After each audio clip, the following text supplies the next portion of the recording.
Hello and welcome to the Biohacked Life. Today I am excited. Got one of my good friends, Elina Lee, on today with her new book. Let's go over here with this little focus. Inner Success Project. Elina, how you doing today? I'm good. How are you? I'm fantastic. Thank you for joining us. Thank you for having me. Drove about an hour in from the day from New Orleans. You've been traveling a lot. Yep. Publishing the new book. Yep. Staying busy. Excited? Always. I love it. So excited. I love it. Okay. Well, I love starting out the podcast like this, and I think I'm gonna know the answer to this already. What is something that today gives you gratitude? Fresh beginnings. Fresh beginnings. Like, especially today. I don't know, like today I woke up just feeling so energized and just ready to take on the day. And it's like, once you get into that mindset, knowing that every single day you get that new chance to just start over. Like, right. There's nothing like it. Like fresh beginnings. I love it. I love it. It's a mindset. Like it's a mindset I tried to adopt in the last year. And like ever since I have it, just changed everything. It's amazing. Win the day. Yeah, exactly. Okay. This is my favorite question.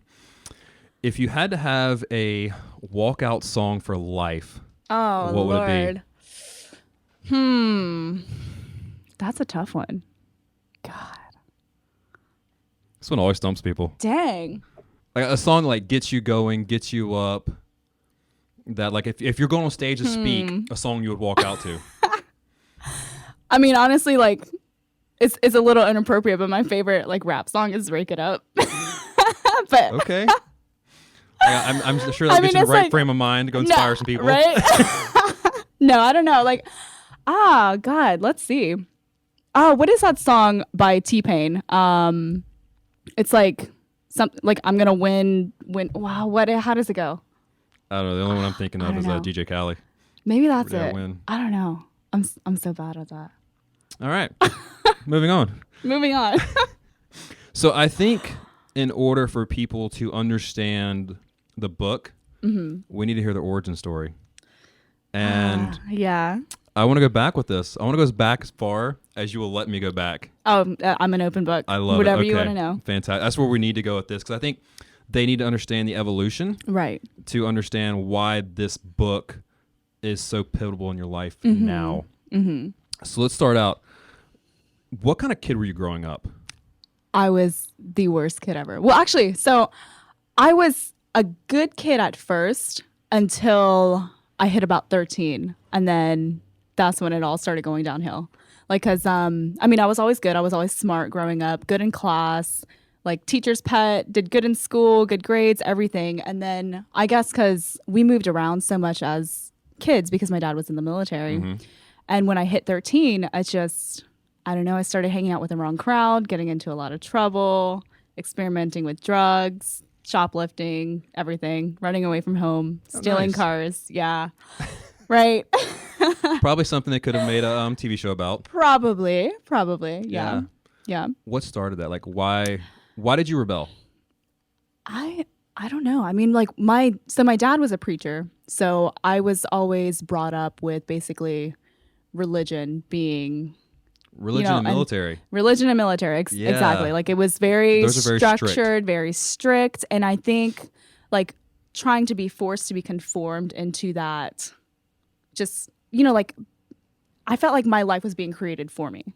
Right. And I've always been a rebel by heart. So I think maybe that's what kind of made me start to rebel because I wanted to do my own thing. Like I wanted to live life my own way ever since I was like at such a young age too. And maybe that was like the source of it all. Like that's what triggered it all. But I mean, I'm glad everything happened the way it did. And I experienced and learned all of these things when I was younger because I would have rather gone through all of that stuff then than absolutely. Right now when I'm in my 20s where, Are you naturally curious? Always. Okay. Yeah. Because I think that's one correlating factor too. Mm-hmm. Most independent people are naturally curious. Mm-hmm. Like what's over there? What's behind that? Oh, exactly. Absolutely. Yeah. What's down the road down there? What's going on? 100%. Can I be a part of that? Yep. So, okay. You went through rebellion. And how long did that continue? That continued until I was about 17. Okay. I got pregnant with my son. And by that point, like I had been in a lot of trouble. I've been arrested. I've been sent away, all of that stuff. But getting pregnant with him, I finally like took a step back and looked at myself and looked at my life and said, Elina, you need to get your shit together. Like, you're 17, you're about to become a mother. Like, get your shit together. So at that point, I had already dropped out of high school 2 years prior. And I went back, got my GED, went back to college. Actually ended up on like an honorary society, had a 4.0 GPA, did great in school. I had plans to go on to medical school and everything, and got bored, unchallenged, ended up dropping out. Right. And that's when I started my first company. Okay. So I want to backtrack her because I want to tell this story. Oh, you want to tell a story? I want to tell this story because I love this story. Let's go here with it. You know, you're like the third person I've told that story to. Well, now we're going to tell it to the masses. Yes, yes. Okay, so when you got sent away, where'd you go? So I was 15. Oh my God, Yvette doesn't even know this story. Yes. This should be fun. So you're in for a treat. Yeah, I've never even told her. So 15, dropped out of school, disappeared for a little while. I left home for a few months, and I mean, at 15, homeless, like you can't work. Like I didn't have a job, a real job. So I started getting into a lot of trouble, started stealing a lot of things, selling a lot of things, experimenting with a lot of different things. Eventually, that all caught up with me. I got arrested and was sent away to a juvenile correctional facility in the middle of nowhere on a 160-acre farm. Wow. Yes. And at this place, like, they would make us go clean pig pens, horse stalls, mow acres and acres of yard. So as bad as you're rebelling against discipline, yes, now you're getting a full dose of it. Exactly. And, you know, like at first I had such a hard time with it because I'm very stubborn by nature. I don't like being told what to do. That's still true to this day. So when they were, you know, like, I had a problem with authority. So I was always in trouble. I always had to do more push-ups. I always had to go run. They actually like had corporal punishment there. So I would get beat a lot. Yeah. So, I mean, it wasn't a good thing. And they also said I was going to be there for a very, very long time. Yeah. And I don't like being told what to do. You're basically like living in misery. Exactly. And being told you're never leaving. Right. It was like a prisoner camp. Like fortunately, like this place eventually ended up getting shut down. And I remember being there because a lot of bad things happened there. Like a lot of kids were abused sexually, physically, mentally, emotionally, everything. Yeah. I mean, fortunately, like not too many bad things happened to me, but I know of a lot of the other people who were sent there, like things happened. And like, I honestly think like this place was like the birth of my like anger, rage, everything, like all of that, which we'll get into later. But they said I was going to be there for a very long time. I actually remember, I don't know if I told you the story when I first got there, like what happened. So we were on a trip, like a family trip, and my dad pulled up to this place. I was sleeping and I got woken up by this big man literally taking my seatbelt off and yanking me out of the car. I'm like, what the fuck is going on? Like, am I being kidnapped or what is going on? And my dad is standing there just watching. So I'm like this is... Dad, can you help me out? Yeah, like, what's going on? Right. So I'm like, what is going on? So that's the first day I got there. And I remember like him restraining me so hard and so painfully. The big guy. You had no clue who he was. Big guy. I had no idea who he was. Grabbed me out of my van, restraining my arms behind my back, and taking me into a building and then slamming me down and looking me in the eye and saying, you're going to be here for a very long time. Get used to it. Yeah.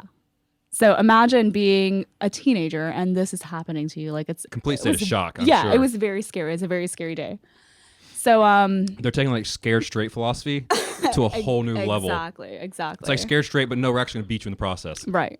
Okay. Yeah. So I stayed there for about 10 weeks. I couldn't do it. So I started paying attention. Like I was very, very observant. This is when your true character's coming out. I love this part of the story. So I just thought to myself, I was like, you know what? There's no way. I'm not staying here. And so they said nobody has ever been able to successfully escape from this place. So when they said that to me, I was like, all right, challenge accepted. I'm going to be that exception. Mm-hmm. And I was. So I just started becoming more aware of my surroundings, being very observant. I listened in on like the staff's conversations and everything. And, Right. I watched all of their schedules. And, I found out that the main guy in charge was going to be out of town in a couple of weeks.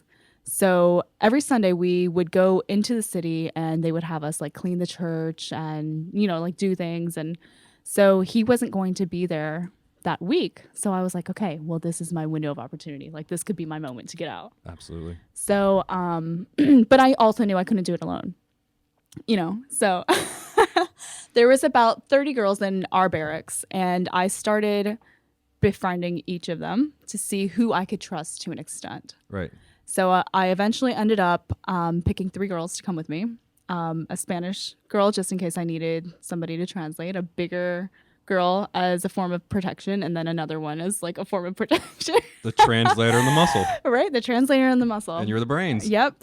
Nice. So, but I didn't tell them the plan of action ahead of time. I waited until right before it was going to happen because if one of them would have ended up going to the staff, like that wouldn't have been good. I would have been punished so bad. You think? Yeah. Yeah. Right.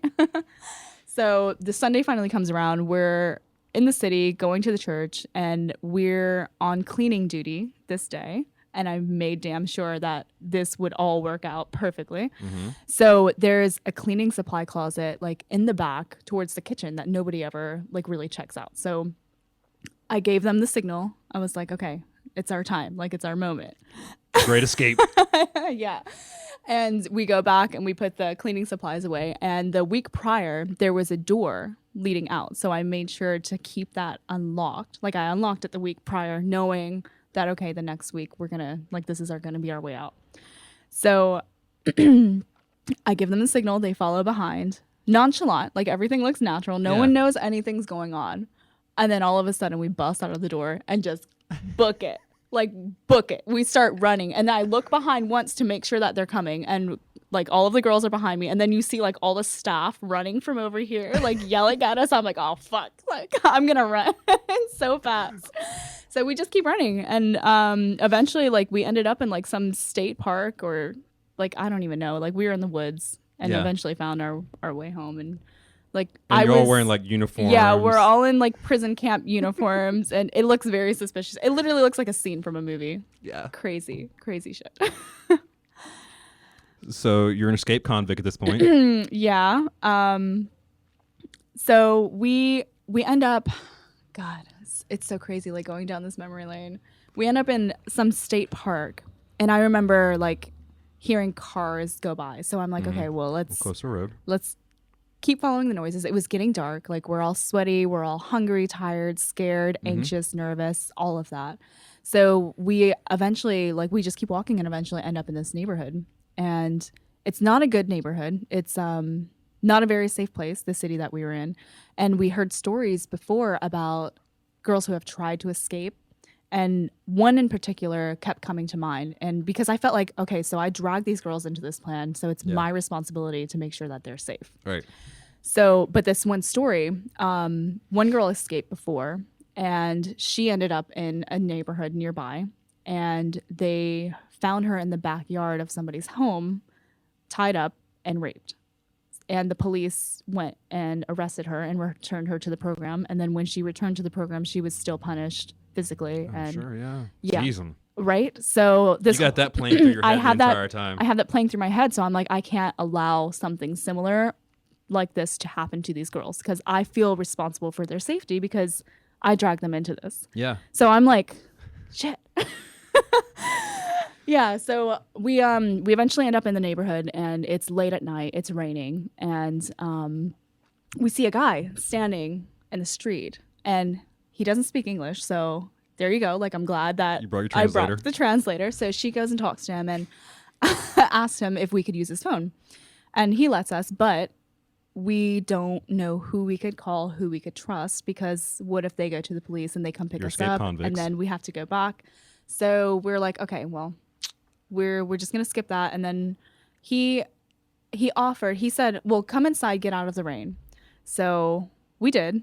And I was very skeptical of it. So, You think? right. Especially after the story you heard? Exactly. And gets worse. So we walk inside to the porch and like get out of the rain, and then in walks this big ass guy, white muscle, what's it called? A wife beater, Yeah, like yeah. a muscle shirt, walks in, no hair, like shaved bald, prison tattoos everywhere, drops a big bag of cocaine on the table that we're sitting at. Yeah, right? All right. So we're not in a safe situation. No. No, it's so scary. And turns out this guy literally was just released from prison like days prior. Oh, Yeah, even so better. we're not in good company. No. I didn't feel safe at all, but I don't know, like what else were we going to do? Trying to make the best out of a really bad Yeah. situation at this point. Exactly. So this guy goes out, talks on the phone, and it was making us all nervous because he was on the phone talking, turned around and was looking at us, Yeah, yeah. and then would turn around. Like, and, of course, talking about y'all. Right, exactly. So who's he talking to? That's the exactly. question. So, but it turns out he was talking to his brother who had a house outside of the city who they said we could go stay at until we figured out our plan. So at this time, I'm like thinking through my head, okay, this does not sound safe. I'm not comfortable with this. No. Like, what if we get kidnapped or like... Yeah, just four You know- teenage girls standing in the woods at some random house. Exactly. No horror movie ever. Right, exactly. It was like a scene from a movie. But at the same time, we were like, okay, but what else are we going to do? Like, Right. we don't have many options to choose from. So we go. They drive us out there. I remember telling the girls, you look out this window, you look out this window, I'll look out the front. I want you to pay attention to every single turn that we take, every street sign you see, every landmark you see, just in case we need to leave, we know how to make our way back. Resourceful. Right? So we have that. Like we're paying attention, we're very observant. And we get there, and turns out he was actually telling the truth. It was his older brother who was a very like older, fragile, nice old man. Mhm. And he surprisingly let us stay there for the next 2 days, unharmed, fed, clean, everything. And a couple days go by and they say, okay, well, what's the plan? Like, what are we going to do? What's our plan of action? What are we doing next? So, I mean, obviously no one wants to call their parents. No. Mm-mm. But I felt that if maybe we showed up to my parents' house and I had the opportunity to talk to them and tell them what happened at this place, how everybody was being abused and hurt and overworked and things like that, then maybe, just maybe, like something could be done. Yeah. So they rented us a car and drove us. I believe the trip was like anywhere between 6-8 hours. Yeah, they rented us a car, took us to our parents' house. Wow. I remember walking up to my dad's door, knocking, and he opens the door, and like we both just immediately like just fall in tears because I mean they don't know if I'm dead or alive at this Right. point. It's been like days have gone by. So I tell my dad everything that has happened, like just how children have been abused and just everything is being done here at this place. Unfortunately, the police came and arrested the other 2 girls that were with us, or Yeah. 3 girls that were with us, and returned them back to the program. But my dad stepped in and said, look, you're not taking my daughter. Mhm. So fortunately, I was able to go back to court and get, like I had to do a lot of community service, check in Right. frequently with a probation officer, but I didn't have to go back. So all in all, I was like technically the first person who escaped. But here's the thing to the story. So this guy, I remember walking back to the car after we went to my parents' house to say thank you. Mhm. And like this whole time, like he speaks Spanish, he doesn't speak English. So I didn't really have an opportunity to talk to him much. Right. So I went to say thank you. He understood what I said. And like all this time, I didn't know what his name was. So I asked.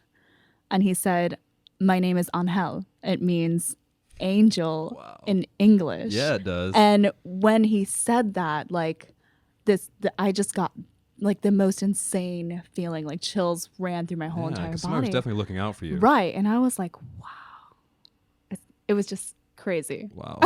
I love that story. It's just crazy. I love that story because it's so telling of who you are now. Yeah, is it? Like it's a crazy situation that you went through, and like of course, like it's movie material on its own, but like the characteristics you showed during all that Yeah. are now like who you are, and even getting into let's like a good segue into your first business. Mm-hmm. Okay, so like you're crazy independent. Like, hey, I'm not meant to be in this situation. I'm meant for more. But then like you're resourceful and you're paying attention to things that a normal, person that age would not be paying. Like Right. when you're watching road signs, like you didn't have CIA training. Right, exactly. Like you don't like most kids don't know to do that. Exactly. Yeah. Yet you're paying attention to that kind of stuff. And that just takes like a next level of like almost wisdom that you normally learn through trial and error, but you're just figuring it out on the fly. Survival. Exactly. And I think that's what like has led you to where you are today. Okay, so let's go back to 17 years old, starting your first company. Yeah. Well, I was 17 when I got pregnant. Right. Started my first company when I was 20. 20. Yes. Okay, and what company was that? It eventually turned out to be IBMS. And at this company, what we would do is we would produce events at like convention centers, resorts, hotels. We produced like literally hundreds of events in like 10 different countries all over the world, generated millions of dollars. It was very successful. Took a long time, a lot of trial and error to build it to that point. Right. But I mean, it was successful. I mean, So why'd you pick that business? it was just when I was younger, I had like an interest in photography and travel, especially travel. So I wanted to build a company around those things that I enjoyed because I never saw myself like sitting in an office 9 to 5. Well, apparently. Right. Yeah. Yeah. So I picked 2 things that I loved. And I also wanted to go into business for myself. I'm also like addicted to just building and learning and expanding and growing. So I basically just picked all of the different things that I loved, brought them all together and built a company around it. And it just evolved on its own over the years. Right. I heard Jason Silva, who I follow, said this morning, like you should be living in the service where your passion meets a need for society. Absolutely. And that's what you did. Yeah. Like you found a need in a niche market, and you fulfilled that need in a way that nobody else did. Exactly. And one of the reasons I think that company was so successful is because the people that were involved in it, like it was our mission to like touch them and inspire them. And like we did a lot of work with photographers, models, magazines, companies like that, but all of these people had a dream. So we wanted to build something to where they could live out their dreams and their passions. Right. And I mean, honestly, to me, like with the money aside, like I think that was the most rewarding part of that company and the success for me was seeing all of these hundreds and thousands of people like living out their passions and feeling inspired because of something that we built for them to come to. Right. Like that was it. That was it for me. That's like, what excited me. When I think about that company, like what you're able to do, the main thing that comes to my mind is like synergy. Right, exactly. And like the synergy you're able to create by bringing all these people who wanted to take their own individual life to the next level, but by bringing them together with a common mission and a common setting. Right, absolutely. Their synergy just like propelled them to the next level, which of course paid dividends to the business as well. Right, absolutely. Okay, so that was your first like venture in entrepreneurship. What was the biggest thing you learned from that? Biggest thing I learned from that was don't just chase success and money, because as successful as this company was, it wasn't fulfilling for me. Right. So, I mean, here I was in my young 20s making millions, living in a big, beautiful mansion, like traveling the world, like pretty much everything superficial I ever dreamed of having, I had. But at the same time, like I still dealt with depression, anxiety, like just emptiness, loneliness. I was sad and just angry all the time. Why do you think that was? Honestly, like I feel like I was just chasing the wrong things. I feel like I just became so consumed and involved with work and building this company that I forgot to build myself. And it just like over the years, like it just kept adding up. And eventually I just had enough and I left it all. Right. And here I am now. But what an amazing experience though. Oh, absolutely. I wouldn't trade it for the world. Like it was all meant to be. Like every part of it, like how it played out, every single bit of it was all by design. 100%. Yeah. Yeah, like knowing like all of that and what you went through to get there and then what you went through with that and then this next chapter that we're about to talk about in your life. Yeah. It's all been kind of like this storyline of the hero's journey. Yeah. That is really, really cool to know and understand. So you're in this business where y'all are making a ton of money, traveling the world, like living what most people would call their dream. Right. Exactly. And most people, like when they think of entrepreneurship, that is the entrepreneur's dream. You know, the cars, the house, the money, the travel, being around beautiful people. Like that's what most people like their Instagram dream is. Exactly. And you're in the midst of it. And how old were you like at the height of the business? I was 27. Yeah. So 27 years old and living this quote unquote dream life, yet on the inside, Empty. When did you realize that? I realized that when, actually, I realized that in the beginning, I just ignored it. And the man I was married to at the time, we were business partners, and he always made me feel that I was wrong for feeling these certain emotions or being depressed, or like I was insane for being diagnosed with depression. What's wrong with you? Exactly. So, I mean, when you hear something negative like that every day, you eventually subconsciously start to believe it. Yeah, exactly. So I started to believe what he was saying. And I also started to believe, well, if he thinks this, maybe everybody else will think this too. Maybe they'll think, oh, she's not fit or mentally stable to run this company or to be in this position. Yeah. So I basically just took all of those emotions and negativity and I put it in a box and I tried to forget about it. And that's not good. Compartmentalization.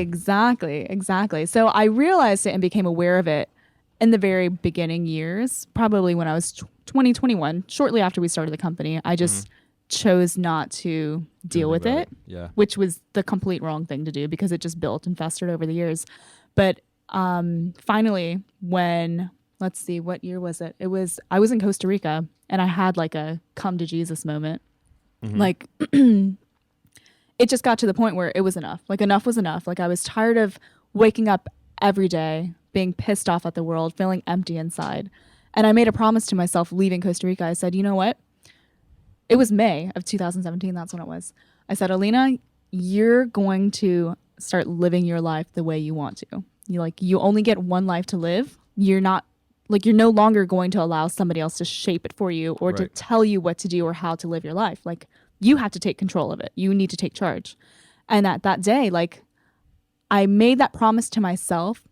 And since that day, it's like so many different things like started coming into my life, like so many different people, inspiring people, positive people, opportunities, everything started coming to me. And that's when it was about a year later that I made the conscious decision to literally just walk away from the company. I left my dream home, my 8,400 square foot, ridiculously unnecessary house. I left it all. I left the company to my husband. I left the house to my husband, everything, because none of that was important to me anymore. Like I wanted to, I felt like having those things like kept me from really seeing what was of value. Yeah. Well, Jim Carrey, one of his famous quotes is, I wish everyone could experience what it's like to be rich and famous. Right. So you'll know. Yeah, that it's not worth it. Exactly. It's not worth it. Like it's not. Like honestly, like after I left was one of the happiest moments and I had nothing. Like I left my home and my company and my lifestyle and I went to go live in the spare bedroom of my dad's house. And I shared a bed with my 10-year-old son.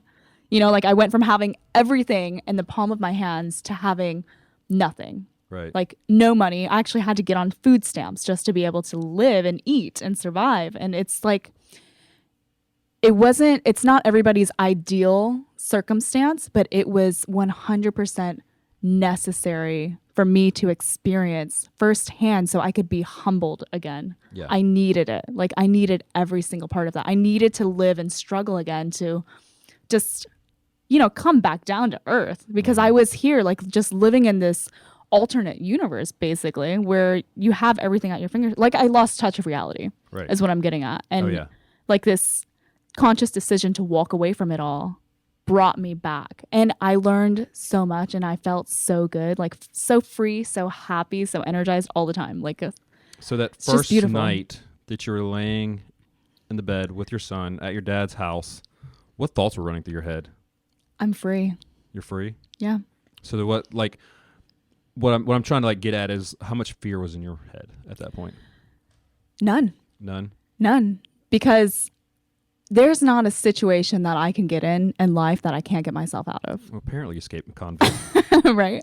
Yeah. Yeah. I don't have any fear. Like I used to, but then I just learned that, shit happens. You just got to go with it. You have to be innovative. You have to evolve. So the fear is from a confidence you have in yourself. Like the lack of fear is from the confidence you have in yourself, because no matter what gets thrown your way, you can handle it. Exactly. Yeah, because I wish more people would understand it, because let's be honest, a lot of people live in fear. They live in fear of chasing their dreams or accomplishing something because they're scared they're not good enough, or they're scared what other people are going to think, when you just like surrender to it. Exactly.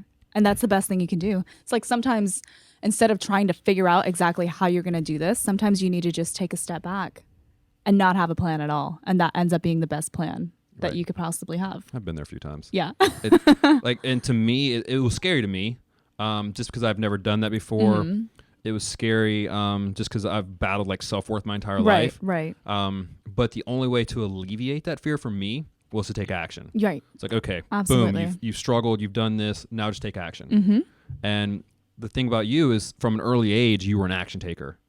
Like, okay, I don't like my situation, I'm going to change. Okay, I don't like this, I'm going to change. Exactly. And it took me being later in life to realize, hey, you don't like this, change. And just go. Right. One of the earliest things I did in my life that kind of got me in that mindset, I was a teenager, went bungee jumping. Scared to death. Yeah. Like, I just, like, inside of me, I was like almost paralyzed with fear. But I'm like, hey, bro, just take a step.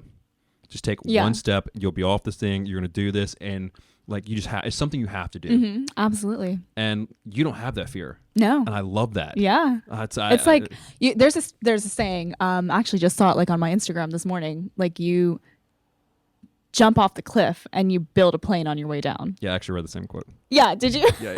Build your wings on the way down. Yeah, exactly. Yeah, we probably follow the same exact people. It's probably Lewis. Yeah, probably. Yeah. Yeah. Okay, so you've moved back home. You and your son. You're on food stamps. And what's next? Like, what did you do from there? Like, how did you get back on your feet? What was the next step you took? So I just started investing and just pouring myself into this book, and it evolved over time. And like I didn't have a game plan set out. Like, I had a vision of what I wanted to accomplish. I didn't know exactly how I was going to do it. I just knew I was going to do it, and it happened. Like, I just did a little bit every single day. So what gave you the idea to write a book? It's just something I've always wanted to do. It's always been in the back of my head. Like, it's like that little voice in the back of the head that says, okay, you need to do this. And so I finally listened to it, and I just did it. And it's a very fitting title.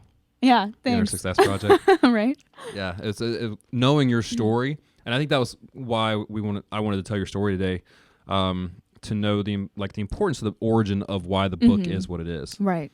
Because growing up the way you did, being the rebel, and then starting your business, going through the business, and then realizing like, it's not all it's cracked up to be. Exactly. Like this life I'm living. Exactly. It's really about inner success. Absolutely. And I was down that path too when I was working commercial real estate. I was doing well. And then when I posted my book, my boss, of course, fired me. And, it took me having to find my own inner success, like this book, and realize what you realize at a younger age, which is awesome. So, okay, you have an idea for this book. Did you set out with like a goal of the book, or you just like, what were you thinking? Just honestly, a lot of what brought this book together was, so I have in my phone, I have the Samsung Notes app. Right. So over the past, you're one of those weird Android people. Oh, whatever. You're one of those weird Apple so people. Weird. So while I'm going through all of these emotions and struggles and just everything over the past couple of years, I would just write to myself, and I would just pour all of my thoughts into my notes. Your journal. Yeah, it's like a diary basically. So I compiled everything and put it all into a Word document, and I just started reading it, and I was like, wow.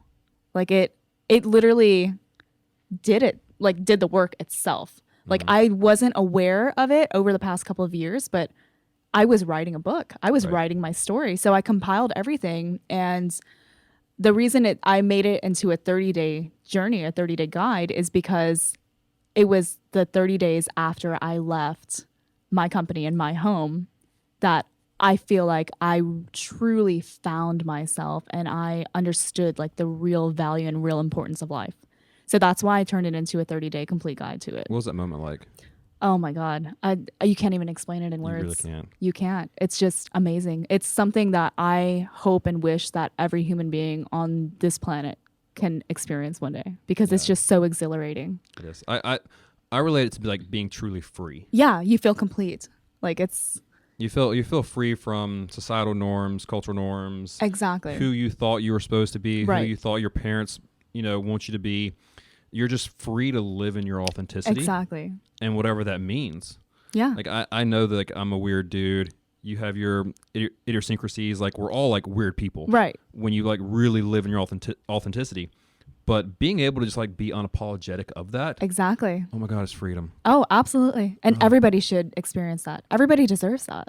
Right. Yeah. 100%. We just, of course, like we just said, we let fear get in the way. Absolutely. Oh man. Absolutely. Okay. You know, funny that you bring that up because that's actually what the second book is all about.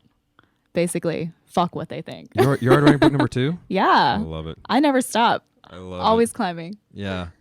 Okay, so walk people through kind of the message of the book. So there's a lot of different aspects that go into it, but all in all, in general, it's basically just because I mean, everybody wants outer success. Everyone wants financial freedom, good relationships, healthy, like everything. Like it's full circle, but it all starts in here. Mm-hmm. So it's basically about teaching people that is like, okay, sure, you can have all of these things. And in the book, I go over all of the tools and resources and little tricks that I've done to achieve financial success and everything like that. But all of that's not going to be worth it unless you start here. Right. So it's basically like full circle of how to get your life together and live every single day just to the fullest and being everything that you can be. What's step 1? Like what is somebody like is hearing this message, they see the book. What is step 1 to starting that journey? Step 1 is undoing your past and recreating your future. Undoing your past, that's scary. It is, but it's something that we all have to face. I agree. When I wrote my book, that was the biggest thing that I did for myself. Mm-hmm. Was chapter 1 was me coming to grips with my past. Right. And more than anything, chapter 1 of my book, of course, is like my story, but it was that journey of self-awareness that I needed to go Absolutely. on. I had no clue who I was, what I wanted, why I've done the things I've done. So I agree with you. Like that journey of self-awareness, of course. Oh, is absolutely. Step number 1. I had a conversation with a girl this morning. She was like asking me, like, Robby, how do I do this? Like, how do I go on this journey? I'm like, the question why? You got to ask yourself that question a million times. Exactly. Why do I do this? Why do I think like this? Why do I keep acting like this? Why do I keep, taking this step? Mm-hmm. I agree. Yeah. I agree. What's the biggest takeaway from the book writing process for you? What do you mean? Elaborate more on that. Like, okay, you wrote the entire book and you publish it. You can now sit back. Of course, not sit back, but you know what I mean? Like Right. you have a finished, project in front of you. What's your biggest takeaway from that? Like what do you look back on that project and say, this is the biggest thing I learned from that? I mean, I don't want to say it's something that I've learned. It's more so something that I look forward to. Like I want to see this book impact other people's lives. And it already has. And I think that's the point of it all. Like I didn't do this for me. I mean, it helped me and it changed my life. Like this book completely changed my life, like the process of writing it and everything. But I think the biggest thing for it is watching it impact other people. Right. And that's what it's all about. Like that's what I want. That's my goal and my mission with this is to be of service to other people. Like all of these things changed my life and made me who I am and made me happy and brought me fulfillment and made me complete. I just want to give that to everybody else because I want to see everybody else enjoy that. We all deserve it. We do. And I totally agree. I'm right there with you. Right. Of course, like with the way contracts work, the way royalties work, I knew I was not going to become like an overnight millionaire self-publishing my book. Right. But like if it just helps one person, like if I have to go through this 6 months of writing, if I have to go through the publishing process and this craziness of writing a book, then I just want to know it helps people. Absolutely. That's what it's all about. Did you have any insecurities when publishing your book? No, none at all. No. I love that. None at all. I did. Did you really? Oh, absolutely, I did. Oh, it was a learning experience Yeah. for sure. But I think I was ready. my biggest insecurity was like, is this going to be good enough? Yeah. Like that was my insecurity. But you already know the answer to that. It's going to be. At And that, it was. At that moment, it was my truth. Right. And there's nothing else I can do besides put my truth out in the world. Exactly. I mean, looking back 3 years later, like there's so much I wanted to add to it. Like looking back now, but at that time, it was absolutely my truth. Absolutely. It was the most authentic truth I'd ever put out to date. So just surrendering to that. Right. Yeah, I enjoyed that part of it. So who is your avatar for your book? Like who's your target market? Anybody and everybody who wants to improve or enhance themselves in some way, shape, or form. Like it's not necessarily geared toward any specific market or target. It's basically just humans in general who want a better life or a better quality of living, or to be more in tune and aware of themselves, pretty much. I love it. And what was cool too is, of course, you're in there. Like you wrote the book, right? But you pulled in other stories. Yes, absolutely. Why did you do that?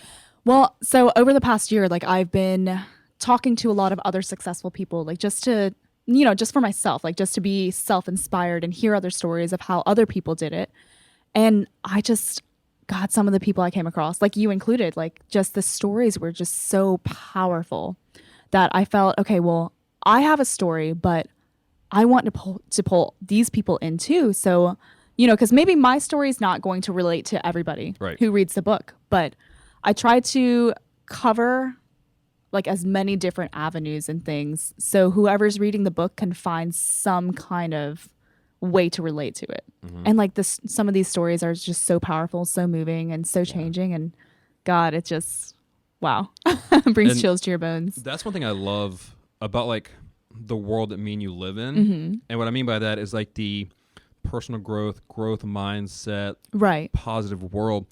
I can't stand when people complain about a negative world. Oh, absolutely. Or this world is terrible. I'm like, what world are you living in? Exactly. This world is amazing. There are so many opportunities just right in front of you, but it's up to you to take it. Are you going to take action? Because if you're not going to take action, then yeah, you're fucking right. It's negative because you're making it that way. But if you actually take that step and just see the world in a different way as an opportunity instead of a hindrance, then everything changes. It's all about mindset. Growth mindset. Exactly. Yeah, you got to take off those stupid fixed mindset glasses you've been wearing. Exactly. Put your growth mindset glasses on. Your perspective of the world changes. Exactly. Everything. I mean, even people. So you always hear people complain about people. Yeah. Oh, well, this person lied to me. This person did this to me.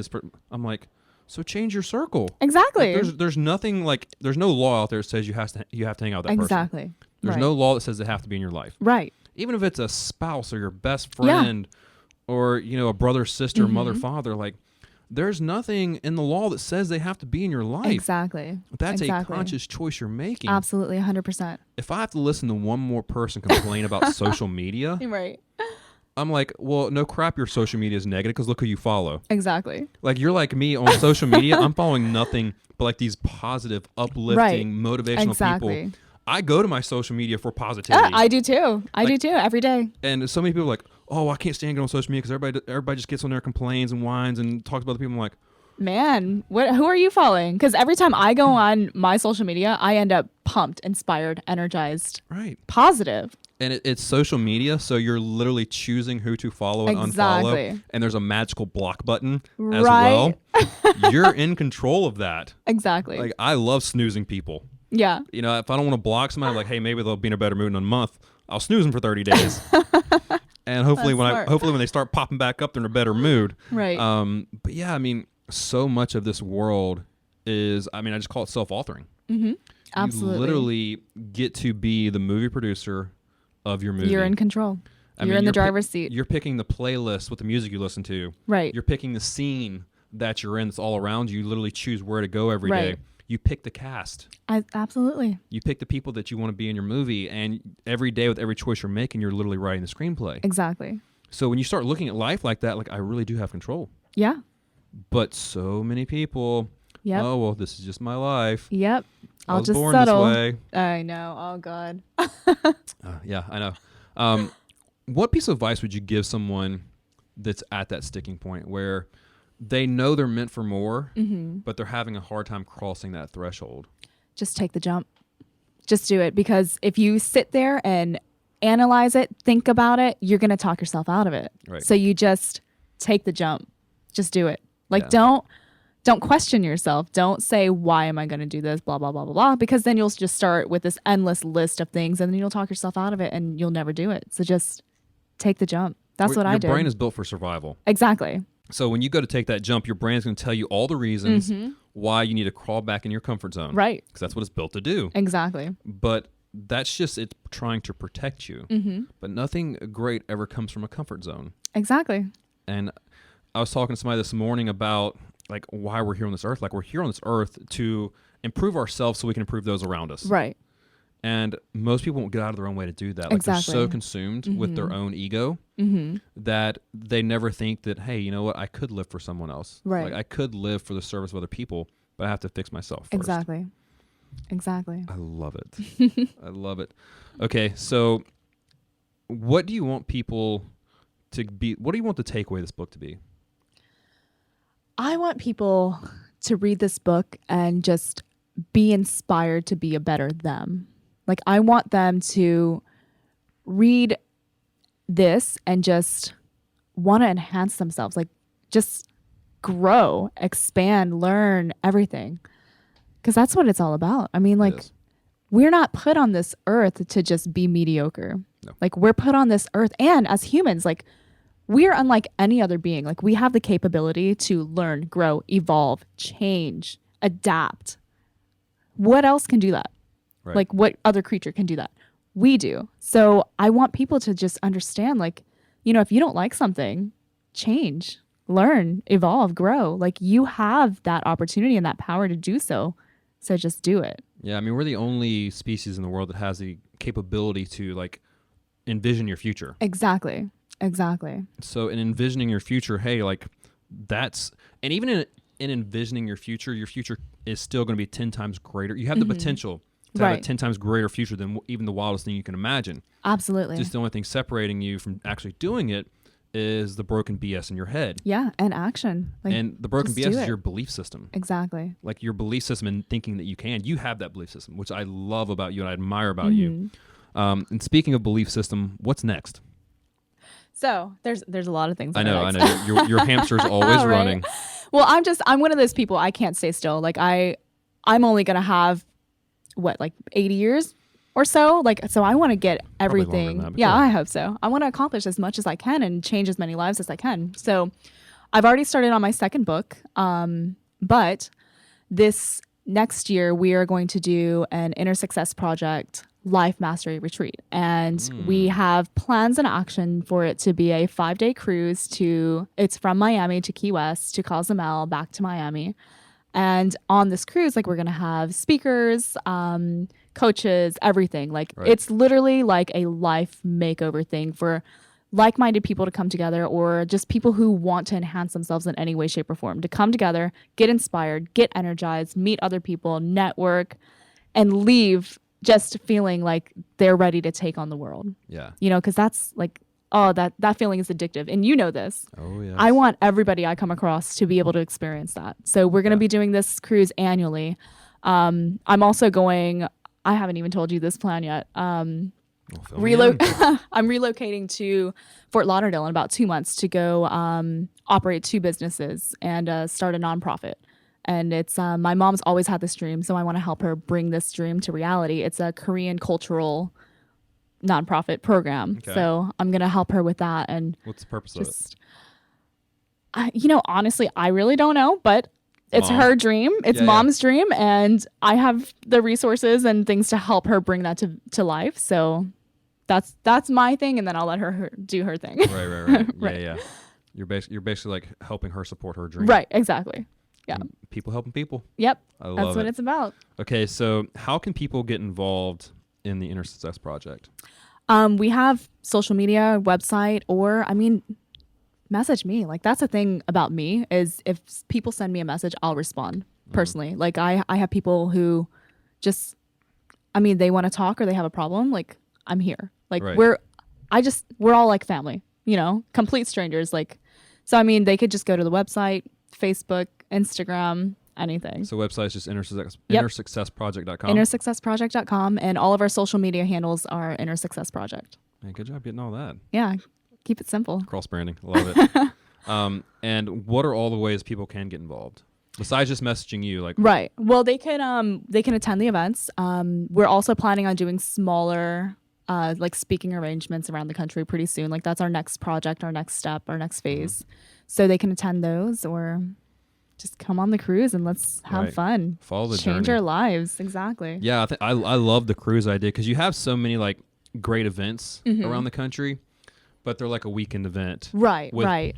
20,000 people. Exactly. And they're not very intimate. Like you don't get to know yeah, everyone and as see, much. that's the thing. It's like with my old company, like we did huge events. Like there were like a couple hundred people, and we didn't all get to meet each other. And like me personally, like I want to meet all of the customers that were there personally, and like sit down with them, get to know them, talk to them, have a drink or a meal or something. And I couldn't do that because the events were getting so big. Right. So with ISP, what I want to do is keep the events a little more smaller and intimate. So I personally have the opportunity to get to know everybody, and everybody who's attending has the opportunity to network and build relationships and friendships with everybody else there. Because I think that's so important in life is who you surround yourself with. It's amazing. I'm a fan. Oh yeah, absolutely. I mean, I wouldn't be anywhere where I'm at today if it wasn't for some amazing serendipitous meetings with people in my life. Oh, it's all by design. Everything is. happens for a reason. I'm so thankful for the people I have in my life right now. I mean, people are like, I love getting a question like, Robby, what do you do? Like, what do you do for a living? I love getting that question. I love when people who don't like know what I do ask me, like when they get around me, they're like, why do you think like this? I'm like, look, I'm just a conduit. Like, it's just the people before me that have gone down this journey. They're helping me down this journey. And now I feel like it's my job to pay it forward. Right. And exactly. one of my mentors, like, I hit a low spot in my life and I called him. I was like, hey, bro, like, things have to change. I've got to get my life together. Yeah. And he said, look, I'll help you. It's not gonna be easy. You're gonna have to bust your butt. It's not gonna be easy. Right. But all I'm gonna ask you is every bit of effort I pour into you, you pay it forward. Yep. Like, there you go. Bro, absolutely. Yeah. Like, I love this idea. And that's my job now is to take everything that he's poured into me and everybody else has poured into me and pay it forward. Exactly. And you're doing the same thing. Exactly. And about a year ago, I kept telling people like, hey, all my best friends are podcasts. Right. Like I'm just so like pulling in knowledge from everywhere in that growth period that I was in, and I think you're doing the same thing. Oh yeah. Like we have such an influx of personal growth and positivity that you fill your cup to the point where it's going to overflow. Exactly. Like you have no choice but just blah on everybody around you. Right. And it's so addicting to be around. Oh, absolutely. 100%. I love how like energy. They can now measure that in an fMRI machine. Yeah, that's amazing. And it's a real thing. So amazing. So, you've heard like the Earl Nightingales, like the old OGs of personal growth say like you are the product of those you surround yourself by. Exactly. Well, now they're proving it. Yeah. Through science. That makes all the difference. Oh, it's wonderful.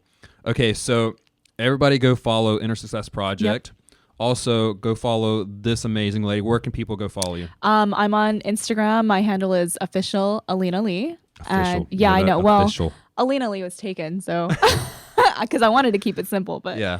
And then on Facebook, just Elina Lee. Yeah, she's got a pretty good social media following. Yeah. It's awesome. Okay, in closing, what's one takeaway you want to leave the people with today?